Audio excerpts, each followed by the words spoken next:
Hello and welcome to our channel guys. आज का हमारा टॉपिक है important models of communication. Communication के जो मॉडल्स हैं उनको 3 पार्ट्स में डिवाइड किया गया है। इस वीडियो से रिलेटेड 2 वीडियोस और आएंगे जिनमें हम कम्युनिकेशन के तीन, जैसा कि आप स्लाइड पर अभी देख रहे हैं, यहाँ पर 3 टाइप के कम्युनिकेशन मॉडल्स हैं। पहला है हमारा लीनियर मॉडल्स ऑफ कम्युनिकेशन, दूसरा है ट्रांजैक्शनल मॉडल ऑफ कम्युनिकेशन और तीसरा है इंटरैक्शनल मॉडल्स ऑफ कम्युनिकेशन। हमारा फर्स्ट कम्युनिकेशन मॉडल का टाइप है लाइनियर मॉडल्स ऑफ कम्युनिकेशन। जैसा कि इसके नाम से आप समझ ही सकते हैं, इसका कम्युनिकेशन फ्लो जो होता है वो एक सीधी लाइन में होता है या कहीं एक तरफा। ये वो सभी मॉडल्स हैं जो आप देख रहे हैं यहाँ पर अभी स्लाइड पे, ये चारों मॉडल्स, ये वो सभी मॉडल्स हैं जो कि जिनमें अपना लाइनियर फ्लो होता है, एक तरफा फ्लो होता है। तो हमारा पहला मॉडल है जो कि लाइनियर मॉडल ऑफ कम्युनिकेशन है, वो है Aristotle model of communication. Second है cards model of communication. Third one is helical model of communication and the fourth one is Berlo's model of communication. First model की तरफ हम आते हैं। हमारा पहला मॉडल है Aristotle model of communication. Aristotle जो थे वो एक ग्रीक एंशियंट फिलोसोफर थे। इन्होंने ये मॉडल 3000 बीसी में दिया था और उन्होंने इस मॉडल को स्पीकर फोकस्ड मॉडल रखा था। इसमें जो फोकस था मेन, वो स्पीकर के ऊपर था और इस मॉडल को पहला मॉडल जो कि कम्युनिकेशन का first model as a first model of communication consider किया जाता है। इस मॉडल में जो आपको नीचे दिखाई दे रहा है, 5 एलिमेंट्स होते हैं। पहला एलिमेंट होता है स्पीकर, दूसरा एलिमेंट होता है स्पीच, तीसरा एलिमेंट होता है ओकेजन, फोर्थ एलिमेंट होता है ऑडियंस एंड फिफ्थ एलिमेंट होता है इफेक्ट। इसमें एक तरफा फ्लो चलता है, स्पीकर स्पीच देता है, एक ओकेजन होता है जब, और उसको ऑडियंस सुनती है और उसका ऑडियंस पर एक इफेक्ट पड़ता है। इसमें जो ओकेजन है उसको सेंटर में रखा गया है क्योंकि ओकेजन मेन है। नेक्स्ट हम चलते हैं अपने अगले मॉडल की तरफ, cards model of communication. Cards जो थे वो हमारे अमेरिकन सोशियोलॉजिस्ट थे। उन्होंने भी लाइनियर मॉडल ऑफ कम्युनिकेशन दिया था।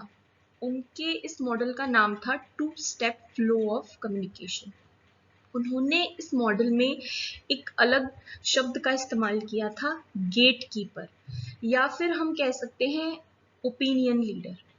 और ये जो मॉडल था उन्होंने पॉल लजार्ड्सफील्ड के साथ में मिलकर दिया था इन 1957।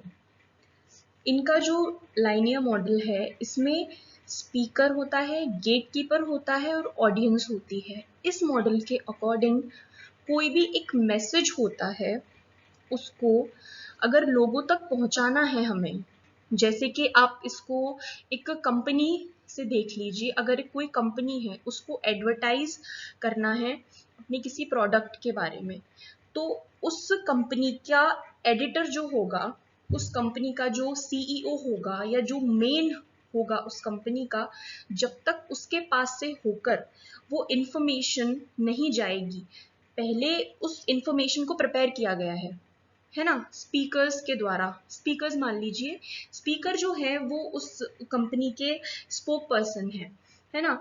लेकिन गेट कीपर जब तक उसको उस इंफॉर्मेशन को देख नहीं लेगा या अप्रूव नहीं कर देगा, तब तक वो चीज़ ऑडियंस तक नहीं पहुंचेगी।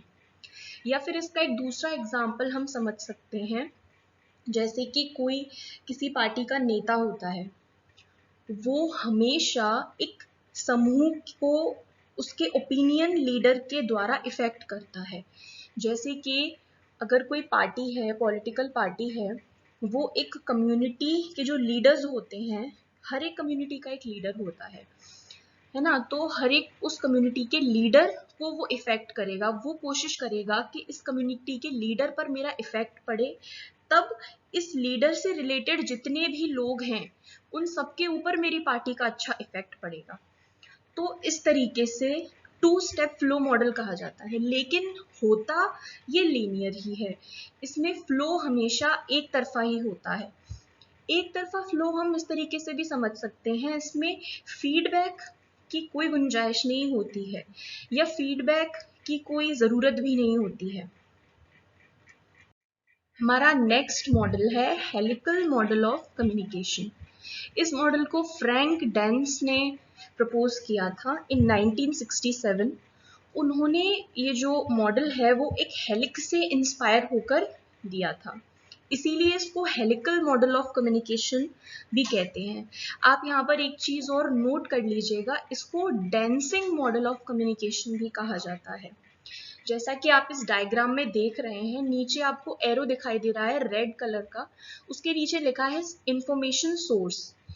एक यहाँ पर पॉइंट आउट किया जा रहा है कि एक पर्टिकुलर इंफॉर्मेशन सोर्स होता है, उससे इंफॉर्मेशन ऊपर की तरफ एक चक्र बनाती हुई निकलती है। ये एक पिरामिड जैसा बन रहा है। इसकी शेप एक इन्वर्टेड पिरामिड जैसी है, जिसमें नीचे उसकी नोक पर इंफॉर्मेशन सोर्स है, और जब ये हेलिक्स बढ़ रहा है ऊपर, जो इसके सर्कल्स बन रहे हैं वो फैलते जा रहे हैं, यानी कि और बड़े होते जा रहे हैं, बढ़ते जा रहे हैं, और एंड में जाकर आपने देखा होगा साइड में एक इनफाइनाइट का साइन बना हुआ है। तो ये जो इसमें कम्युनिकेशन का जो फ्लो होता है या जो इंफॉर्मेशन का जो फ्लो होता है वो इनफाइनाइट होता है, लेकिन इसका सोर्स एक ही होता है। तो जब कोई चीज़ इन्फिनिटी की तरफ बढ़ रही है, या आप कह लीजिए कि उसका कोई अंत ही नहीं है, कि हमें पता ही नहीं है कि ये चीज़ कहाँ तक जाएगी। इसका एग्जाम्पल आप मोहल्ले की आंटियों से ले सकते हैं। अगर कोई बात है, आपको पता भी नहीं चलेगा और वो बात कब पूरे मोहल्ले में फैल जाएगी। तो इस तरीके से आप इस चीज़ को समझ सकते हैं। तो ये इनफाइनाइट होता है, यहाँ पर इसका कोई अंत नहीं होता है, लेकिन इसका सोर्स हमेशा एक ही होता है, लेकिन इसमें फीडबैक भी नहीं होता है। अब कोई आपस में आकर डिस्कस नहीं करता, इसमें इन चीज़ों को कोई भी इंफॉर्मेशन होती है एक सोर्स से निकलती है और सब जगह फैलती जाती है। इसमें कोई फीडबैक नहीं होता, इसमें आपस में कोई डिस्कशन नहीं होता, बस सिर्फ एक से दूसरे को, दूसरे से तीसरे को इंफॉर्मेशन आगे ट्रांसफर होती रहती है। हमारा नेक्स्ट और आखिरी मॉडल है Berlo's model of communication. David Kenneth Berlo was an American communication theorist. ये एक अमेरिकन कम्युनिकेशन थियोरिस्ट थे। इन्होंने पहले ये model SR model of communication के नाम से दिया था, जिसमें इन्होंने सेंडर और रिसीवर को सेंट्रलाइज किया था। बाद में ये जो मॉडल था वो एक्सटेंड होकर SMCR मॉडल ऑफ कम्युनिकेशन बन गया था। ये मॉडल भी लीनियर मॉडल ऑफ कम्युनिकेशन है, क्योंकि इसमें भी जो कम्युनिकेशन का फ्लो है वो वन वे है। और गाइज मैं यहाँ पर आपको बताना चाहूँगी, आप यहाँ पे हर एक स्लाइड का स्क्रीनशॉट ले सकते हैं अपने नोट्स प्रिपेयर करने के लिए, तो आपको थोड़ा इजी रहेगा। तो आगे बढ़ते हैं। पहला इसमें जो मॉडल है, इसमें पहला जो एलिमेंट है वो है सेंडर, दूसरा मैसेज, और तीसरा channel, and fourth is receiver. इसमें सीधा सीधा सिंपल आप इसके जो डायग्राम है उससे आप समझ सकते हैं कि कोई सेंडर है वो मैसेज को बढ़ाता है एक चैनल के थ्रू, जो कि एक रिसीवर तक पहुंचता है। इसमें ना तो किसी फीडबैक की बात की गई है, ना ही इसमें नॉइस को बताया गया है, जो कि एक बैरियर का काम करता है किसी भी कम्युनिकेशन प्रोसेस में। तो ये इसीलिए एक लीनियर मॉडल ऑफ कम्युनिकेशन है। तो गाइज हमने अपनी इस वीडियो में लीनियर मॉडल्स ऑफ कम्युनिकेशन के बारे में पढ़ा। हमारे नेक्स्ट 2 टाइप ऑफ मॉडल्स हैं, transactional model of communication and interactional models of communication, जो कि हमारी आने वाली अगली 2 वीडियोस में हम देखेंगे।